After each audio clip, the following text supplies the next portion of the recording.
ज्ञान सागर का किनारा हमें श्रीमत का सहारा, ज्ञान सागर का किनारा हमें श्रीमत का सहारा। जीवन नैया मझधार है, तेरे साथ से बेड़ा पार है, हो तेरे साथ से बेड़ा पार है। ज्ञान सागर का किनारा हमें श्रीमत का सहारा, ज्ञान सागर का किनारा हमें श्रीमत का सहारा। जीवन नैया मझधार है,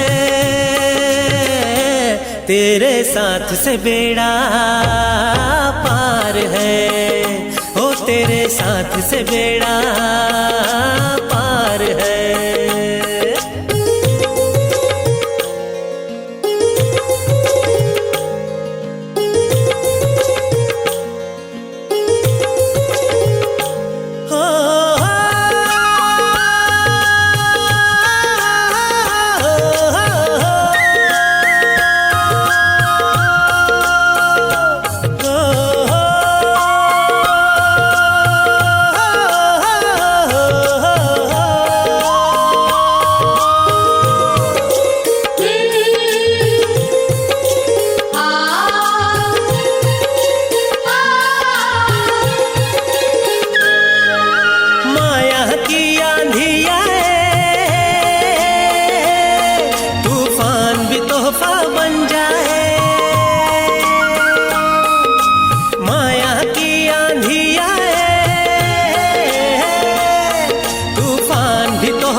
माझी नैया पार लगाए,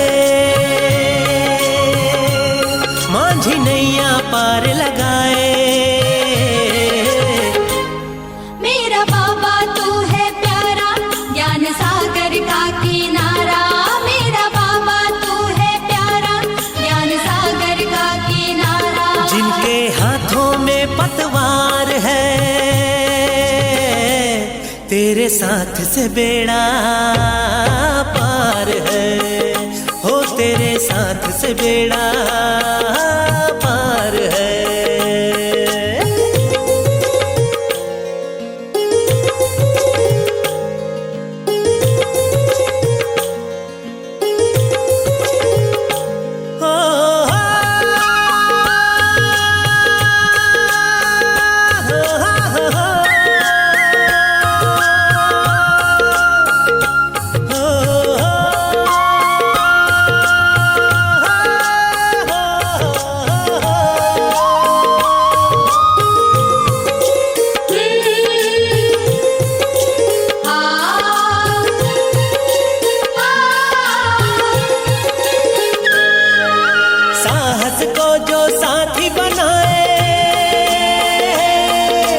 उसे स्वयं मदद मिल जाए, साहस को साथी बनाए, उसे स्वयं मदद मिल जाए। जीवन कमल खिल जाए, जीवन कमल खिल जाए। मेरा बाबा तू है प्यारा, ज्ञान सागर का किनारा। मेरा बाबा तू है प्यारा, ज्ञान सागर का किनारा। जीवन में आए बहार है, तेरे साथ से बेड़ा पार है, ओ तेरे साथ से बेड़ा पार है।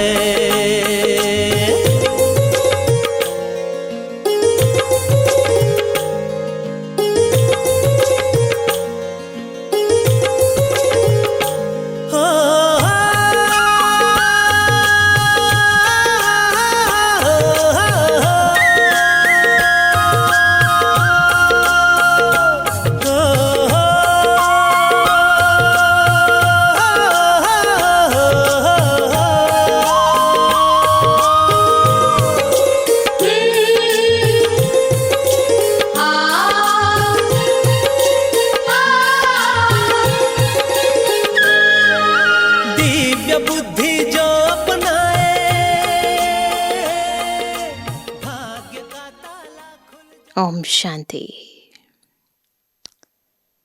सुखों का सागर शिव बाबा इस सृष्टि पर आते हैं और हमें भी दुखों से निकालकर अपने समान सुख स्वरूप बना देते हैं। आत्माएं जो केवल साधनों के सुखों में वो वास्तविक सुख ढूंढ रही थी, उन्हें सच्चे सुख की, अतीन्द्रिय सुख की, हम तो इंद्रियों में ही, इंद्रियों से मिलने वाले रसों में ही सुखों की तलाश कर रहे थे। और बाबा हमें अतीन्द्रिय सुख की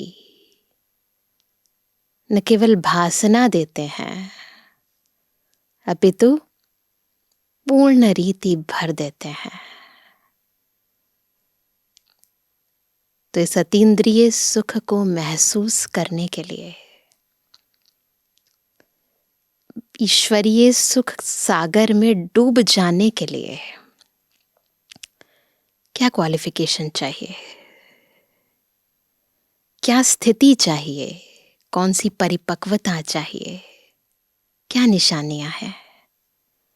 आज की साकार मुरली वो सारी निशानियां बताती है और हमें सच में संगम युग पर वो जिस अतीन्द्रिय सुख का गायन है कि गोपी वल्लभ के गोप गोपियों से पूछो, उसको जरूर अनुभव करना है। ये लक्ष्य अंदर तक होना चाहिए और ऐसा नहीं कि कभी कभी करना है, रोज करना है, सदा करना है, हर पल करना है। तो उसके लिए क्या करना है सुनते हैं बाबा के साकार महावाक्यों में। तो आज है 17 जनवरी 2024। बाबा के मधुर महावाक्य हैं। मीठे बच्चे, बाबा को प्यार से याद करते रहो। कैसे याद करना है? प्यार से। श्रीमत पर सदा चलो, केवल चलो नहीं, सदा चलो। याद कैसे करना है? प्यार से। श्रीमत पर सदा चलना है। पढ़ाई पर पूरा अटेंशन दो। अटेंशन दो नहीं, पूरा अटेंशन दो तो तुम्हें सब रिगार्ड देंगे। क्या करना है रिगार्ड लेने के लिए? ना, मांगना नहीं है। 3 काम करने हैं। प्यार से याद करना है, श्रीमत पर सदा चलना है, पढ़ाई पर पूरा अटेंशन देना है। प्रश्न है, अतीन्द्रिय सुख का अनुभव किन बच्चों को हो सकता है? नोट करेंगे, कॉपी में भी और बुद्धि में भी। किन बच्चों को हो सकता है? उत्तर है पहला, जो देही अभिमानी है। इसके लिए जब किसी से बात करते हो या समझाते हो तो समझो, मैं आत्मा भाई से बात करता हूं। भाई भाई की दृष्टि पक्की करने से देही अभिमानी बनते जाएंगे। क्या करना है? देही अभिमानी बनना है। दूसरा, जिन्हें नशा है। क्या नशा है? कि हम भगवान के स्टूडेंट हैं। हम भगवान के स्टूडेंट हैं, उन्हें ही अतीन्द्रिय सुख का अनुभव होगा। तो बस 2 काम करने हैं। भगवान पढ़ाते हैं, ये नशा रहे, और देही अभिमानी बनने का पुरुषार्थ करना है। आज का गीत है, कौन आया मेरे मन के द्वारे, पायल की झनकार लिए।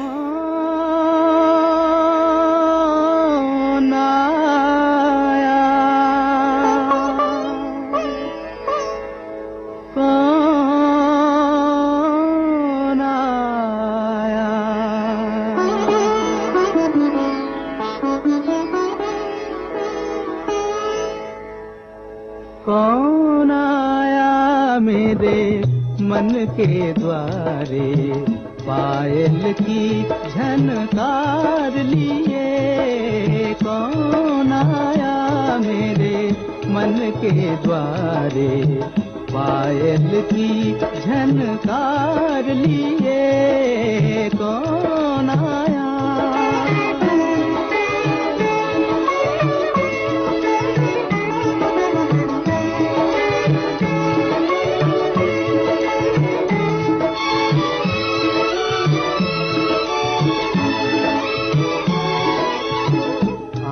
न जाने दिल पहचाने, आँख न जाने दिल पहचाने, सूरतिया कुछ ऐसी,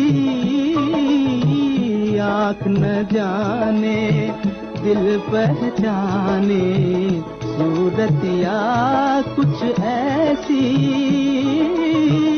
याद करूं तो याद न आए मूर्तिया ये कैसी। पागल मनवा सोच में डूबा, सपनों का संसार लिए कौन आया मेरे मन के द्वारे पायल की झनकार लिए कौन आया।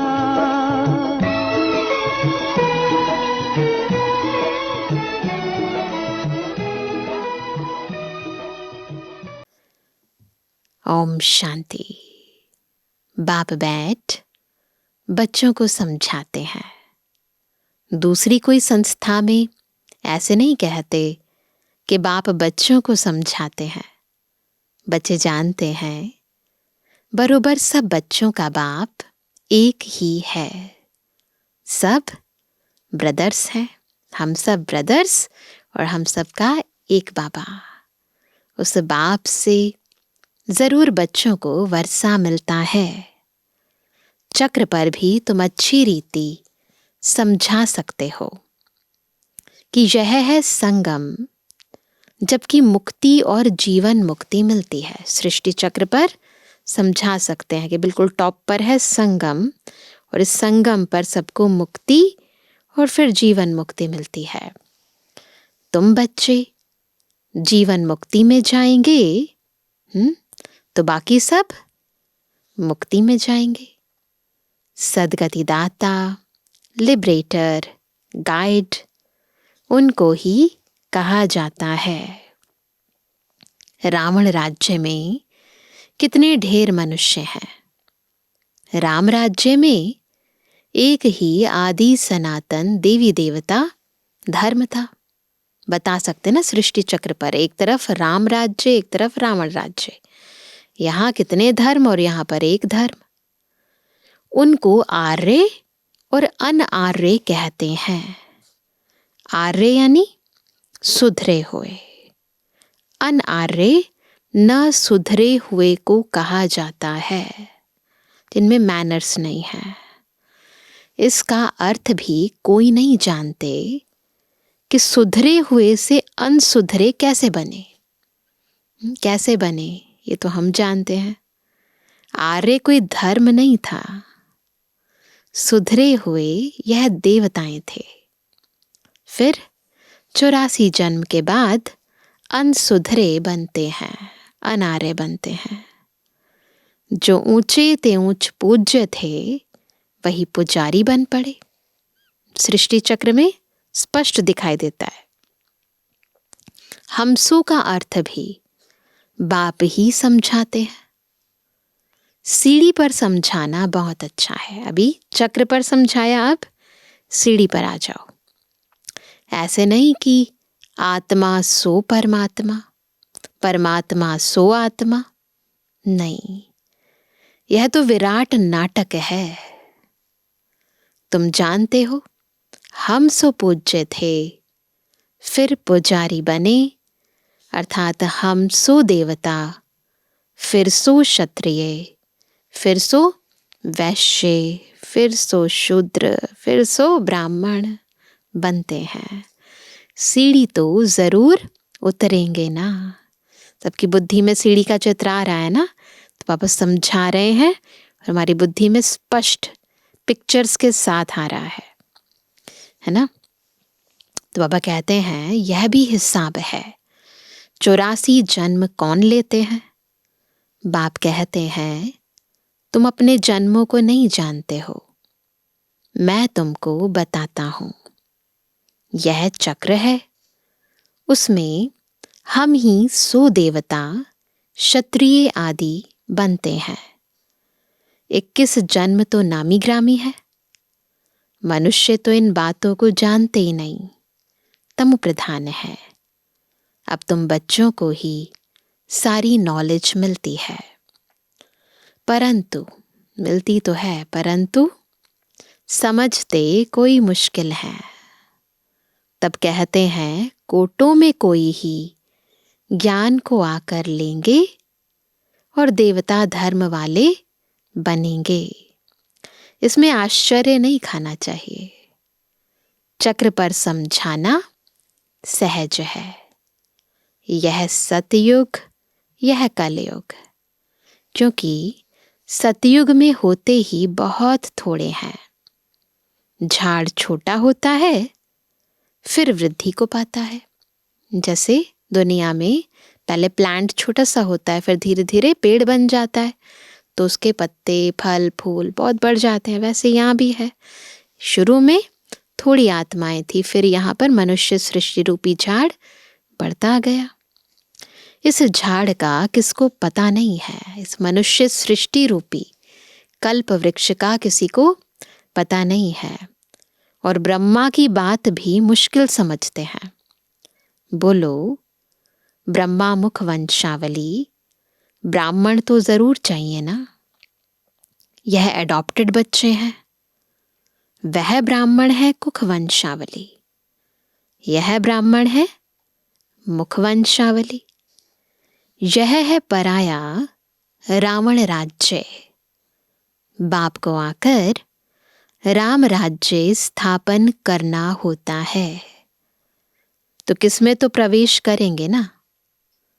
देखो, यह झाड़ के एकदम पिछाड़ी में खड़ा है। तो पहले सृष्टि चक्र, फिर सीढ़ी और अब झाड़, है ना। तो झाड़ के एकदम पिछाड़ी में खड़ा है। इनकी जड़ जड़ी भूत अवस्था है। बाप कहते हैं मैं बहुत जन्मों के अंत के जन्म में प्रवेश करता हूँ। ब्रह्मा बाबा के बहुत जन्मों के अंत के जन्म में प्रवेश करते हैं। यह अंतिम 84वां जन्म है। तपस्या कर रहे हैं। हम इनको भगवान नहीं कहते हैं। दुनिया वालों ने तो भगवान को सर्वव्यापी कह ठिक्कर भित्तर में कह दिया है, इसलिए खुद भी पूरे ठिक्कर बन पड़े हैं। बुद्धि भ्रष्ट हो गई है। देवताओं की तो बात ही न्यारी है। अब तुम पढ़कर क्या बन रहे हो? अब तुम पढ़कर यह पद पाते हो। कितनी ऊंची पढ़ाई है। इन देवताओं को भगवान भगवती भी कहते हैं, क्योंकि पवित्र हैं और स्वयं भगवान द्वारा ही इस धर्म की स्थापना हुई है, इसलिए उन्हें भगवान भगवती भी कहते हैं। तो जरूर भगवान भगवती होने चाहिए। वैसे गॉड एक ही है, लेकिन कह देते हैं क्यों? क्योंकि भगवान से ही ज्ञान लेकर वो ऐसे बने हैं। तो बाबा कह रहे परंतु उनको कहा जाता है महारानी महाराजा। बाकी श्री लक्ष्मी नारायण को भगवती भगवान कहना भी अंधश्रद्धा है, क्योंकि भगवान तो एक ही है ना। तुम शिव और शंकर को भी अलग कर बताते हो। अब इस चित्र पर आ जाओ। शिव और शंकर में अंतर। इस पर वो लोग कहते हैं यह देवताओं को भी उड़ा देते हैं। तुम्हारी बुद्धि में तो सारा चक्र है, परंतु जो महारथी हैं वही अच्छी तरह समझा सकते हैं ना। चित्र तो सबके पास है, लेकिन चित्रों को समझाने का जो ढंग है वो सबका अलग अलग है। जो महारथी है वो चित्रों पर अच्छी तरह समझा सकते हैं। बहुत हैं जो भल सुनते हैं परंतु बुद्धि में ठहरता नहीं, तो वह क्या बनेंगे? पाई पैसे के दास दासियां बनेंगे। आगे चलकर तुमको साक्षात्कार होंगे, परंतु उस समय कुछ कर नहीं सकते। साक्षात्कार हो गया कि भाई ये बनने वाले हो, फिर उस समय क्या करेंगे? टाइम पूरा हो गया, फिर क्या कर सकेंगे? रिजल्ट आउट होने के बाद कोई पुरुषार्थ थोड़ा ना करता है, कोई बच्चा पढ़ाई थोड़ा ना कर सकता है। इसलिए बाबा सावधान करते रहते हैं, परंतु सब ऊंच चढ़ जाएं यह तो हो नहीं सकता। बर्तन साफ नहीं है, बुद्धि में किच्चड़ पट्टी भरी हुई है।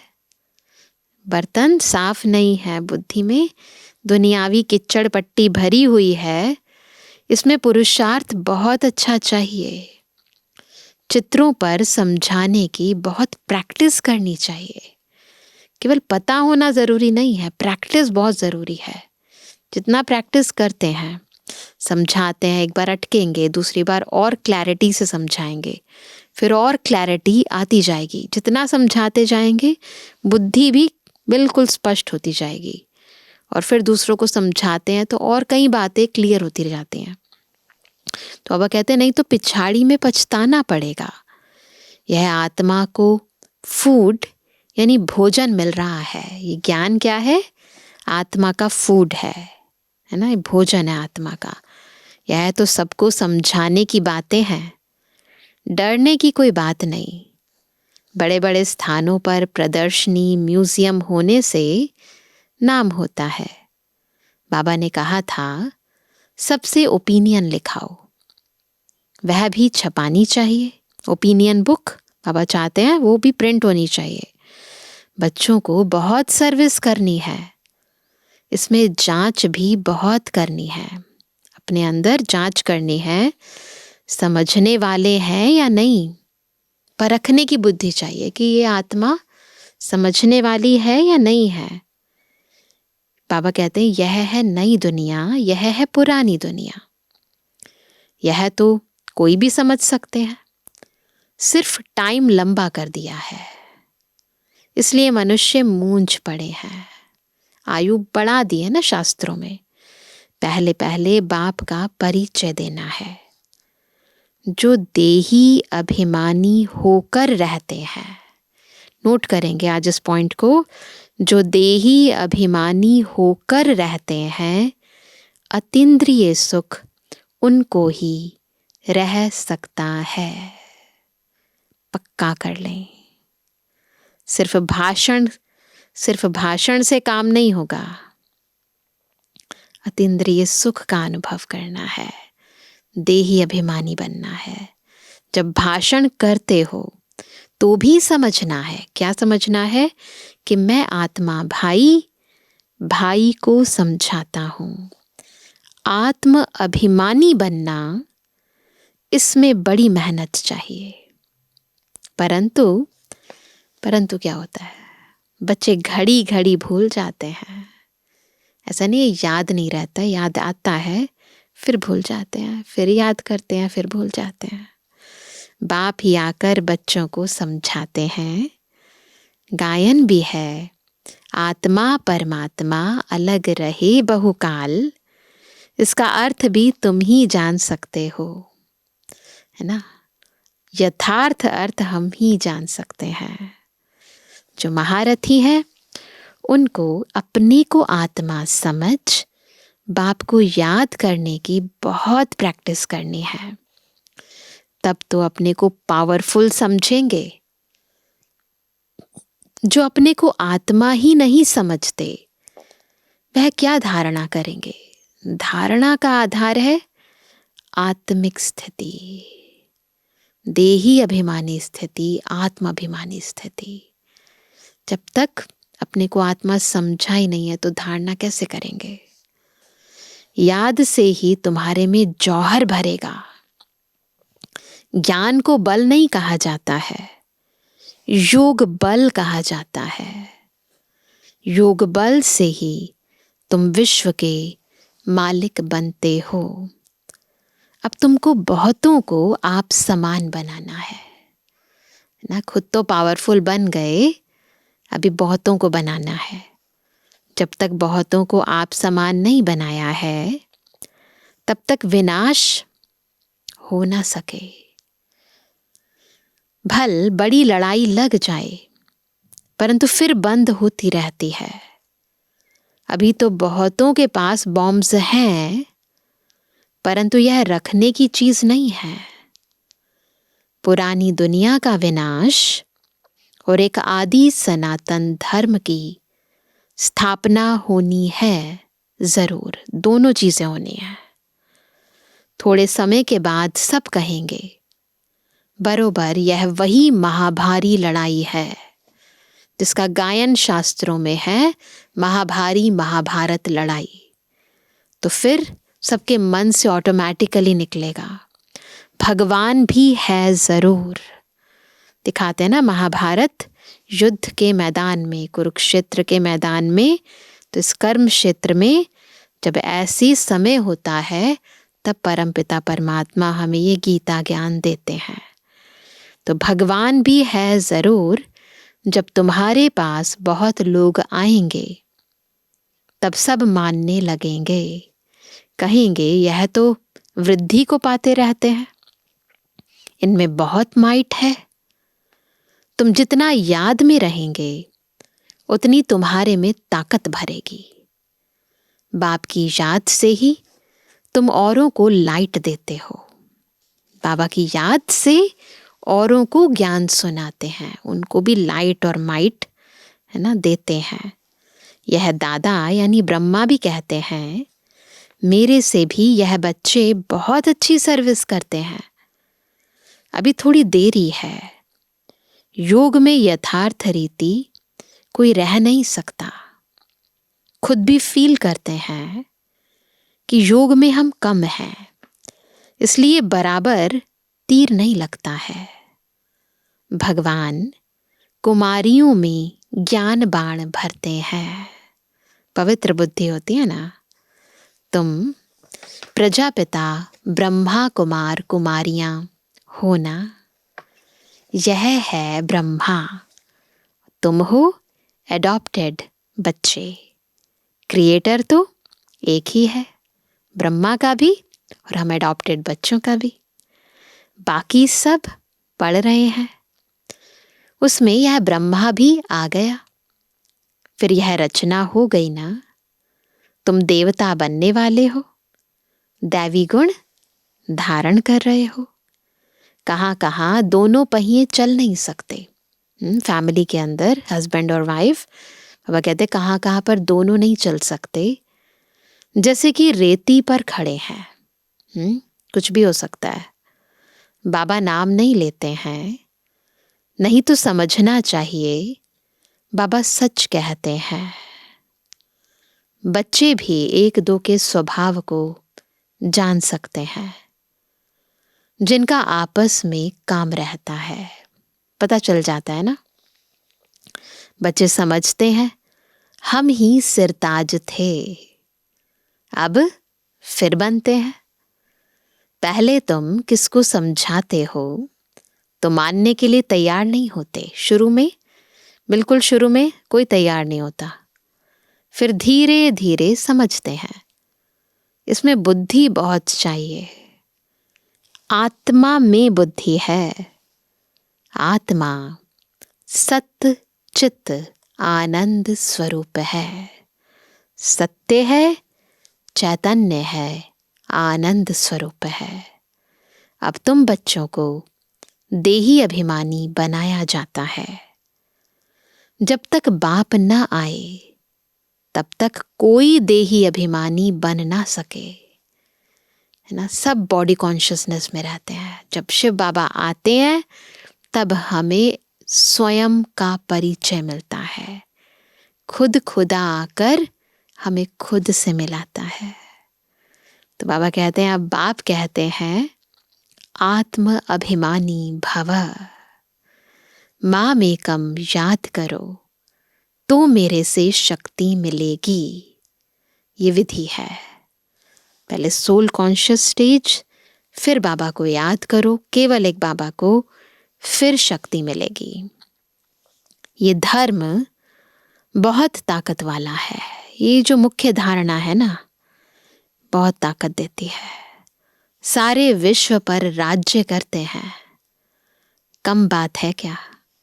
तुमको ताकत मिलती है बाप के साथ योग लगाने से। यह है नई बात जो अच्छी रीति समझाना पड़ता है। आत्माओं का बेहद का बाप वही है, वही नई दुनिया का रचयिता है। तो शिव का ऑक्यूपेशन समझाओ कि वह आकर क्या करते हैं। समझाओ कि बाबा आते हैं तो क्या करते हैं।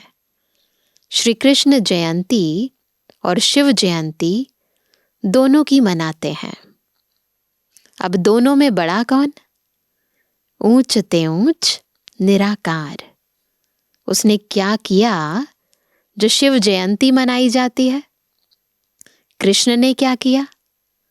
लिखा हुआ है कि परमपिता परमात्मा साधारण बूढ़े तन में आकर स्थापना करते हैं ना। ये तो भक्ति मार्ग की गीता में भी लिखा है कि मैं वृद्ध मानव तन का आधार लेता हूं। अनेक प्रकार के मत मतांतर हैं, श्रीमत तो एक ही है जिससे तुम श्रेष्ठ बनते हो।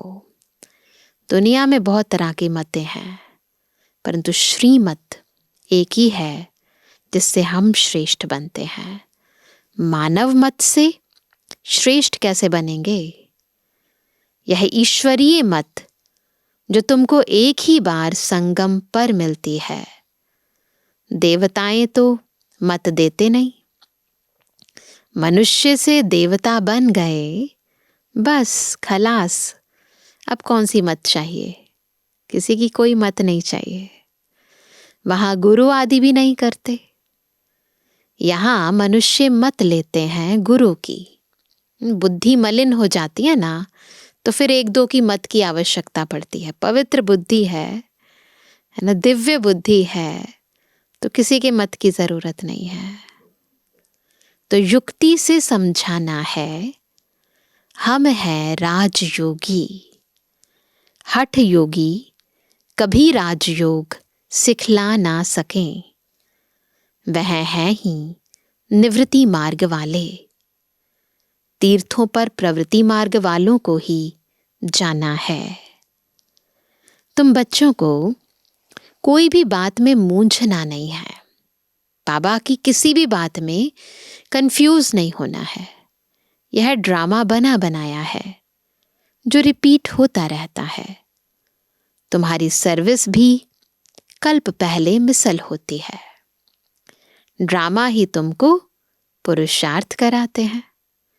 वह भी तुम करते हो कल्प पहले मिसल। बिल्कुल वैसा ही पुरुषार्थ करते हैं, वैसी ही सेवा करते हैं। पुरुषार्थ वालों की चलन से तुम समझ सकते हो। तब तो प्रदर्शनी में ग्रुप देखकर गाइड दिया जाता है ताकि अच्छी रीति समझा सके। पढ़ाने वाला बाप तो अच्छी रीति जानते हैं। कितनी विशाल बेहद की बुद्धि बनाते हैं। तुमको नशा रहना चाहिए कि हम किसके बच्चे हैं। किसके बच्चे हैं? नशा है? भगवान हमको पढ़ाते हैं। किसके बच्चे हैं? कौन हमें पढ़ाते हैं? नशा रहना चाहिए। कोई नहीं पढ़ सकते तो भाग जाते हैं। भगवान भी समझते हैं ये हमारा बच्चा नहीं है। तुम देखते हो भगवान के बच्चे पढ़ते थे, फिर भाग गए। फिर कुछ समझ में आ जाता है तो फिर भी पढ़ने लग जाते हैं। ऐसे भी होता है। फिर योग में अच्छी रीति रहें तो ऊंच पद पा सकते हैं, दोबारा भी आ जाते हैं। समझेंगे बरोबर हमने टाइम बहुत वेस्ट किया जो ऐसा स्कूल छोड़ दिया। अब तो जरूर बाप से वर्षा लेंगे। बाप को याद करते करते अथवा बाबा बाबा कह रोमांच खड़े हो जाने चाहिए। बाबा हमको ऊंच पद प्राप्त कराते हैं। हम कितने भाग्यशाली हैं। हो रहे हैं सबके रोमांच खड़े। घड़ी घड़ी बाबा की याद रहे, डायरेक्शन पर चलता रहे तो बहुत उन्नति हो सकती है। फिर उनको सभी बहुत रिगार्ड देंगे जो ऐसा करेंगे तो। बाबा कहते पढ़े आगे अनपढ़े भरी ढोएंगे। तो फिर क्या करना है? पढ़ना है ना। दे अभिमान वाले को दैवी गुणों की धारणा हो ना सके। तुम्हारा चेहरा फर्स्ट क्लास होना चाहिए। कहते हैं अतीन्द्रिय सुख उन्हों से पूछो जिन्हों को भगवान पढ़ाते हैं। कितना पढ़ाई पर अटेंशन देना चाहिए और श्रीमत पर चलना चाहिए। क्या करना है? 2 चीजें, पढ़ाई पर अटेंशन देना है और श्रीमत पर चलना है। तुम्हारे योग की ताकत से विश्व भी पवित्र बन जाता है। तुम योग से विश्व को पवित्र बनाते हो। कमाल है। गोवर्धन पहाड़ को अंगुली पर उठाना है। इस छीछी दुनिया को जिन्होंने पवित्र बनाया, यह उनकी निशानी है ना। ये जो गोवर्धन पर्वत को दिखाते हैं ना कि उंगली पर उठाया, तो ये उसकी निशानी है जिन्होंने पवित्रता के बल से, योग के बल से इस पुरानी दुनिया को उठा दिया, नई दुनिया ले आए। अच्छा मीठे मीठे के जवानी बच्चों पे जुबानी बाप दादा का दिल जान से को प्रेम से नंबरवार पुरुषार्थ अनुसार याद किया। रूहानी बच्चों की रूहानी बाप दादा को गुड मॉर्निंग, नमस्ते नमस्ते नमस्ते। धारणा के लिए मुख्य सार पहला, सत्य ज्ञान को बुद्धि में धारण करने के लिए बुद्धि रूपी बर्तन को साफ स्वच्छ बनाना है। व्यर्थ बातों को बुद्धि से निकाल देना है।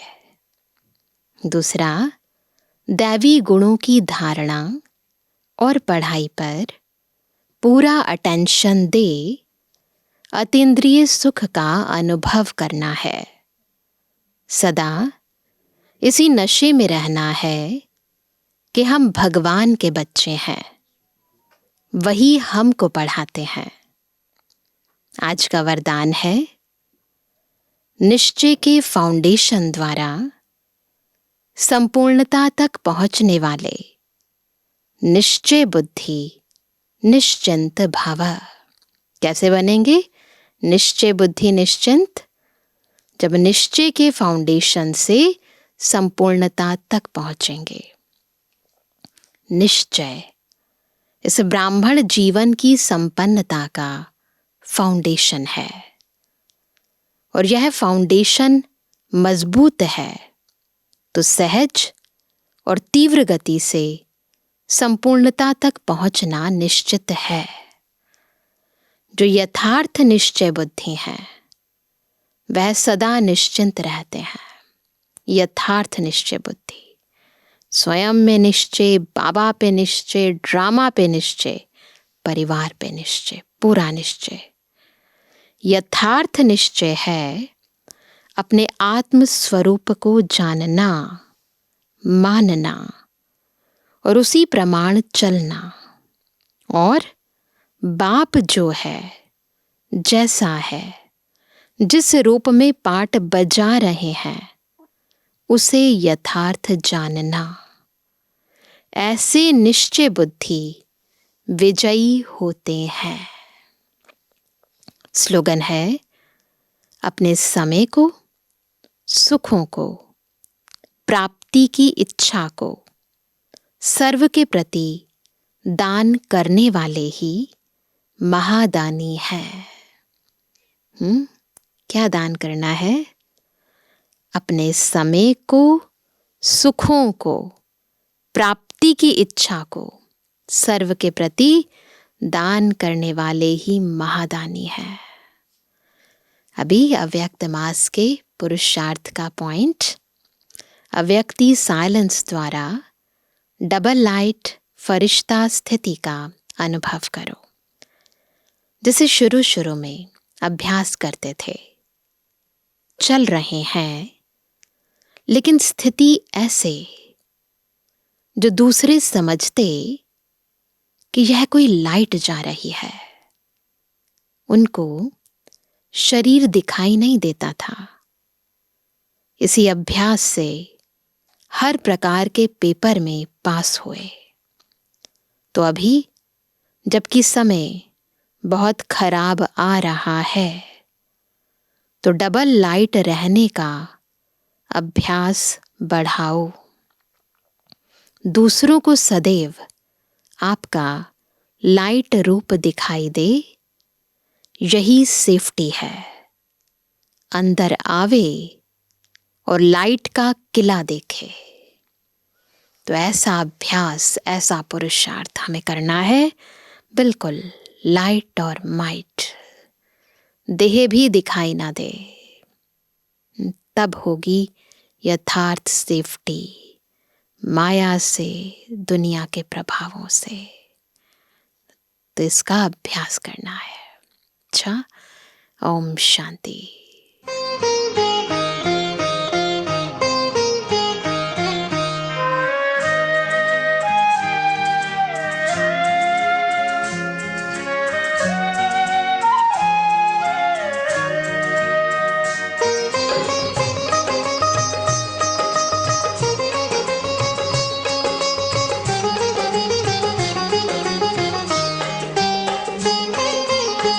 कितनी ही सदी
हमेशा रहेंगे जले।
भी पिघले बाबा तेरी यादों के दीप हमेशा रहेंगे जले।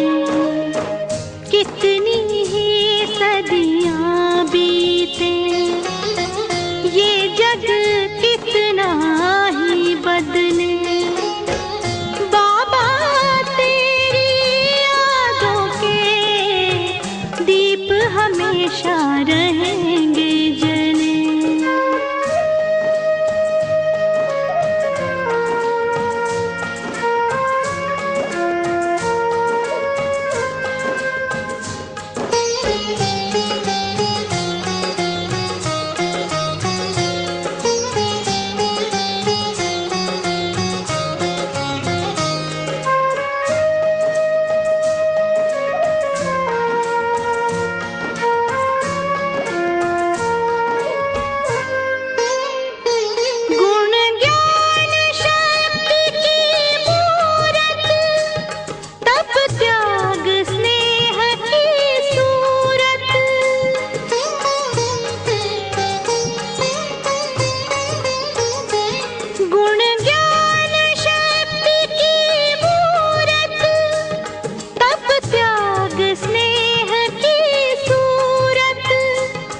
युग परिवर्तक युग श्रेष्ठा तुम अब भी हो सेवारत, बाबा तुम आज भी सेवारत।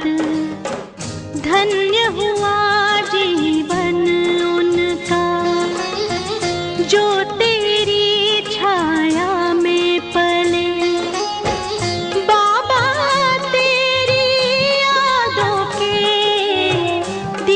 हमेशा रहेंगे जले। कितनी ही सदियां बीते ये जग कितना ही बदले।